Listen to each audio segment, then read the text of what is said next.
Yeah, there is.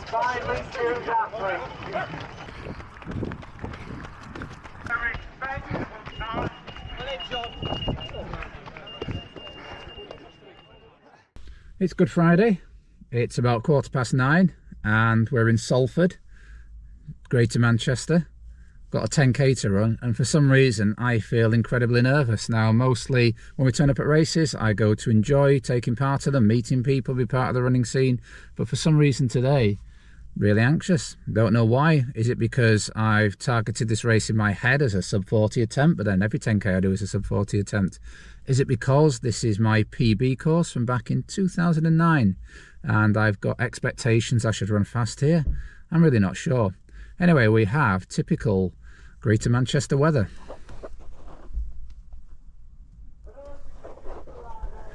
But very good running conditions, very good racing conditions. It's cool, it's about 10 degrees, there's a light breeze, and there's this drizzle to keep you cool. So we'll give it a go. I'm also in two minds about what trainers to wear. I got some brand new Nike Streak Flies. I did a whole mile in them on the treadmill yesterday. They feel absolutely fantastic. I'm not sure a 10k is in them is what the legs need, but it's a 2-lap course. And I have to decide soon because the timing chip is actually one of those things you have to thread through your laces, so you don't want to be changing shoes at the last minute because you won't get a time. Salford 10k, and I'm not nervous because I'm running to feel and I'm just going to enjoy it. Not a target race today, but one that I just hope to run the best I can, as always, and see what the legs can do. When you drop so much weight you have to tighten your vest to make it fit. Yeah. Anyway, thank you to everybody from the Two Running Brooms viewership Northwest branch who come and said hello so far this morning. Lovely to meet you all. So the Salford 10k is a well-supported race organised by Salford Harriers. Today there were just over 500 people completed the race. And it has a reputation for producing fast times, so let's see. Go. 3, 2, 1. We're off. Let's see what happens. So for those of you relatively new to this channel, just let me introduce a bit of context here. I used to be able to run 33 minutes for 10k. In fact, my PB, as I already mentioned, was at this very course in 2009, 33:31. I think I've also run 33:45 here. Anyway, since September, I've been on a mission to try and get my 10k time back down under 40 minutes. And we have made some progress towards that goal. Just seeing the leaders come through here, thank you to the person who took that footage. So yes, comeback PB as it were, currently stands at 40:21. Now for some social greetings in the first kilometre. Hey John, what's your YouTube? Hi, nice to meet you. Have a good one. All the best. What are you after today? 40. 40, yeah, same here. Might just tag along with you. Tag along he did and smashed his target. Well done, Neil. Alright, are you? Right. Okay. Is this the 40 crew? Yeah. Guessing you've been here many times before. Twice only. You know the pace, I mean. Oh yeah. Yeah, I've literally been here twice. Yeah. For this one. So that's Warren with his own excellent YouTube channel. Do go and check it out. Where we off, Dad? Yeah, me interpreting things very literally there. He meant been here before in terms of running sub-40. I meant, yes, I've literally run this race twice before. Yeah, it's a 2-lapper all on tarmac, but as we'll see, it's not quite as I remembered. We're setting off here, we're running down the road, as you can see. Nothing to report at the minute, just a lovely start to a 10k road race. The pre-race nerves I commented on in the car beforehand have gone, and I'm enjoying being part of this event. Lady in the blue top in front of me, Beth, old clubmate from Barnsley AC, good to see her running well, and to chat to her and her partner Mark at the end of the race. So moving up nicely, passing a few people, getting into pace, looking around. I had cautiously gone for the Asics Metaspeed Sky Paris rather than risk the street flies and my calves on this hard tarmac, having done 1 mile on the treadmill since I bought them. One thing to note, you'll see some people running up on the curb and down. I always try and stick to the road in a road race. You'll see some speed bumps we're going over, but there are other runners on the curb there. One chap coming down off the curb onto the road because the curb runs out. We'll see as the race footage goes on that there's quite a bit of toing and froing from curb to road, from road to curb, and a nice little surprise coming up halfway around the first loop. But what is coming up is the first left-hand bend on this course, and we're going to cross the River Irwell. You can see a nice bridge there, and the River Irwell down to our left. So I remember this being quite congested when I ran this course twice before, but absolutely pleased to report no problems on this occasion. And thank you to the person who was taking this footage. There you've got the leaders coming through, and soon you'll cut to me coming round and taking this corner. There we go, on the pavement. So you see the leaders were not on the pavement. By the time we get down to my standard, people are on the pavement. So obviously using the full width available, the left hand side of the road, because this isn't a closed road, because it would be horrendously expensive for a running club to have roads closed to put this race on. So people using all the available space. That talk about road closures, one of my favourite races of the year, the Durham 5K, won't be happening this year because of the prohibitive cost of road closures. So hats off to Salford Harriers. It's getting harder and harder for running clubs to put races on at a reasonable cost, and more races are being taken on by events companies. So it's great to see a traditional club like Salford Harriers, going back to the 19th century, putting on this traditional Good Friday race. Great to see. Great traditions of British running. So accounting for a little glitch on my watch, we went through 1k in about 4 minutes. Oh, there's Warren from Where We Off Dad, and where he's off is to his first Sub-40 10k, so well done Warren, with a GoPro in his hand. So we move on a bit, and we've still got runners using both the pavement and the road. I'm sticking doggedly to the road, like a traditional old road runner. But I can infer from the position of the marshals here that we are being encouraged to take that corner on the pavement for safety reasons, and then I'm back onto the road once more. Feeling quite good at this point. If you've been following the channel, you'll know that in my attempt to get my 10k time back under 40 minutes, I've been doing some work, not just at 5k pace, but at 1 mile and 3k pace. I've done some shorter, faster sessions, including one track workout. And I'm feeling the benefit of that at the minute. My legs are cycling through nicely, and I'm moving currently at under 40-minute pace. This bit of the course does have a slight downhill, but still, yeah, feeling very good at present. So racing on a Friday is a little bit odd. Most people have come from 4 days at work in the full working week and have not had the Saturday off to maybe hydrate, fuel, and generally take it easy. So it's an odd time of the week to run. Obviously Good Friday is a bank holiday for many, but just treating it like running a park run fast on a Saturday after a full working week. It's just twice as far, and you've got a number pinned on and maybe that little bit more competitive edge. Cheers. Well job, Rube. Nice encouragement there for one of the marshals. He's associated with the Local Runners podcast. Remember the people who organised the Thameside 5k, which Dawn and I managed to miss the start of. No such problems today, as we arrived an hour and a half early and parked in one of the spots at the leisure centre and run the start line in good time. So we can see the road stroke pavement debate going on in people's heads. The fella in front of me from Hyde Park Harriers Leeds has just jumped onto the pavement, and I think in a little while he'll be back on the road. Yep, there we go, back onto the road. It's something that I'm going to do in this race as well. In retrospect, it's wasting and losing a little bit of valuable energy. Yeah, so further back in the race, I was doing exactly the same as John, on and off the pavement. So at times I felt the pavement was the safer option, and other times I felt it wasn't because the surface wasn't great, so I opted onto the road. In fact, I tried to get onto the road as much as I could, but there were times where, yes, you just had to get up onto the pavement.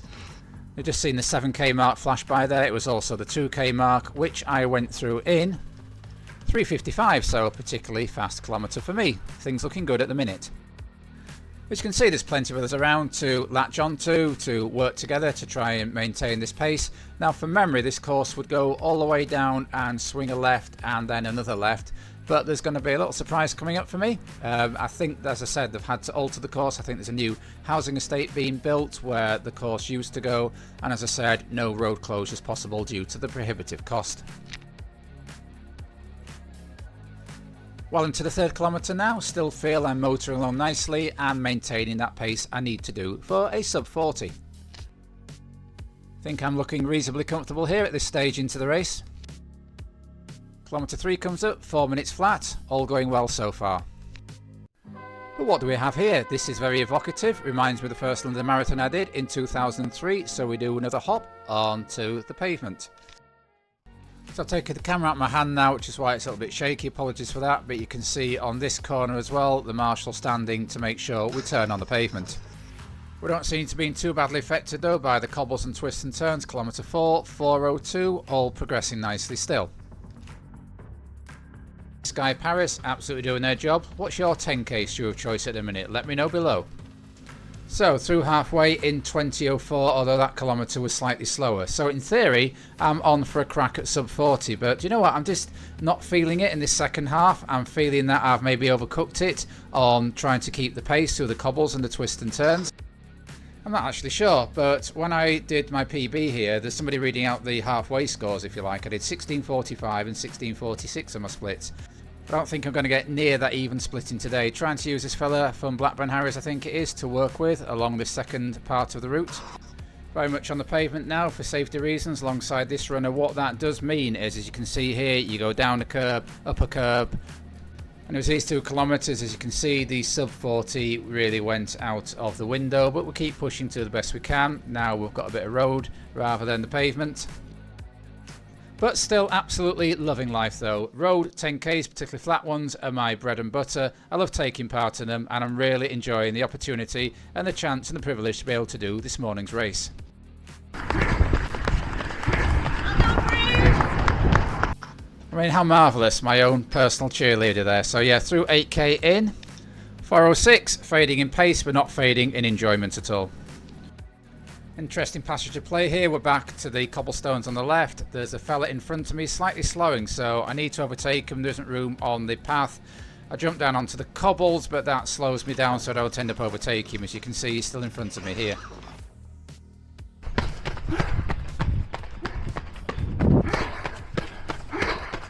So we are running along a nice wide pavement, just coming up to 9k mark. I can feel the pace has slowed in the second half, and we'll have that confirmed in a minute. Yeah, 9k in 4:05. We're just past the 4k, and then the next tree is the 9k. Come on, John, go all the way.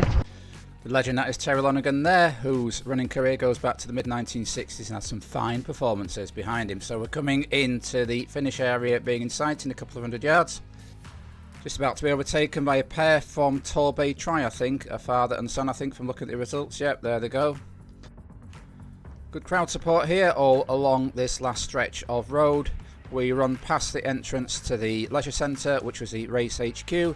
And then we've got a left turn to take. Here we go. We turn left into a little pull in here. And it's just about 50 yards to go before we cross the timing mat in a time of 40:24, which got me 8th in my age category and is my second fastest time on my comeback after the Wilmslow 10k we did back in November. So an okay performance, I think.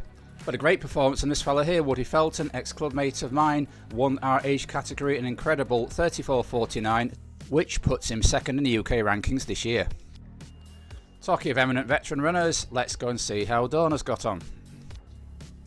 I was pretty pleased with my finished position and my finished time of 44:14. I was very consistent throughout. I actually felt quite strong, even though on warm-up I didn't feel great. So yes, first in age category and a pleasing result. And a placemat too. Manchester, so much to answer for. If you know the song, let me know.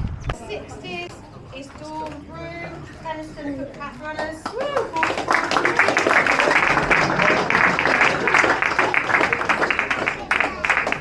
Over 65 is Super. No messing with prizes here. Good, cold, real cash.